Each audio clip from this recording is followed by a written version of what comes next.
With respect to Benghazi, we've now seen this argument that's been made by some folks, primarily up on Capitol Hill, for months now. And I've just got to say, here's what we know. Americans died in Benghazi. What we also know is clearly they were not in a position where they were adequately protected. The day after it happened, I acknowledged that this was an act of terrorism. And what I pledged to the American people was that would find out what happened, we would make sure that it did not happen again, and we would make sure that we held accountable those who had perpetrated this terrible crime.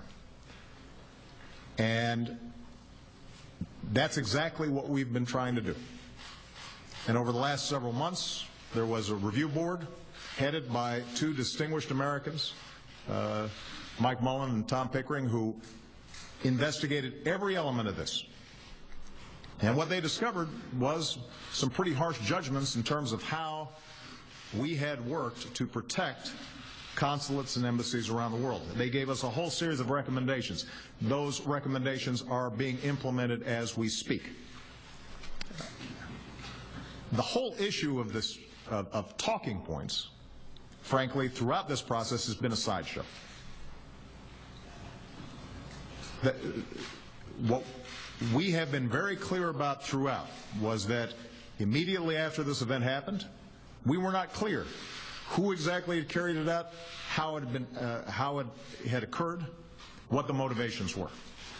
It happened at the same time as we had seen attacks on U.S. embassies in Cairo as a consequence of this film. And nobody understood exactly what was taking place during the course of those first few days. And the emails that you allude to were provided by us to congressional committees. They reviewed them several months ago, concluded that, in fact, there was nothing afoul in terms of the process that we had used. And suddenly, 3 days ago, this gets spun up as if there's something new to the story. There's no there. Keep in mind, by the way, these so-called talking points that were prepared for Susan Rice 5-6 days after the event occurred, pretty much matched the assessments that I was receiving at that time in my presidential daily briefing. And keep in mind that 2 to 3 days after Susan Rice appeared on the Sunday shows using these talking points, which have been the source of all this controversy, I sent up the head of our National Counterterrorism Center, Matt Olson, up to Capitol Hill and specifically said it was an act of terrorism and that extremist elements inside of Libya had been involved in it. So if this was some effort on our part to try to downplay what had happened or tamp it down, that would be a pretty odd thing that 3 days later we end up putting out all the information that in fact has now served as the basis for everybody recognizing that this was a terrorist attack and that it may have included elements that were planned by extremists inside of Libya. Who executes some sort of cover-up or effort to tamp things down for 3 days? So the whole thing defies logic, and the fact that this keeps on getting churned out, frankly, has a lot to do with political motivations.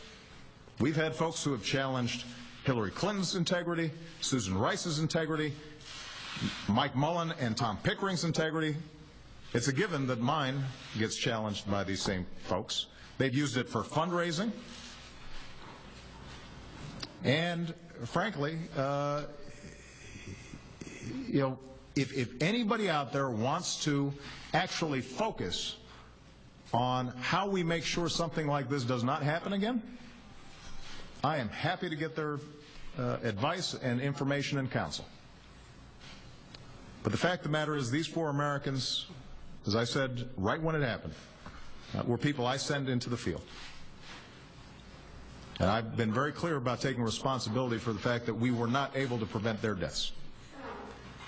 And we are doing everything we can to make sure we prevent it, in part because there are still diplomats around the world who are in very dangerous, difficult situations. And we don't have time to be playing these kinds of political games here in Washington. We should be focused on what are we doing to protect them. And that's not easy, by the way. And it's going to require resources and tough judgments and tough calls. And there are a whole bunch of diplomats out there who know that they're in harm's way. And there are threat streams that come through every so often with respect to our embassies and our consulates. And that's not just us, by the way. The British have to deal with the same thing. And we've got a whole bunch of people in the State Department who consistently say, you know what, I'm willing to step up. I'm willing to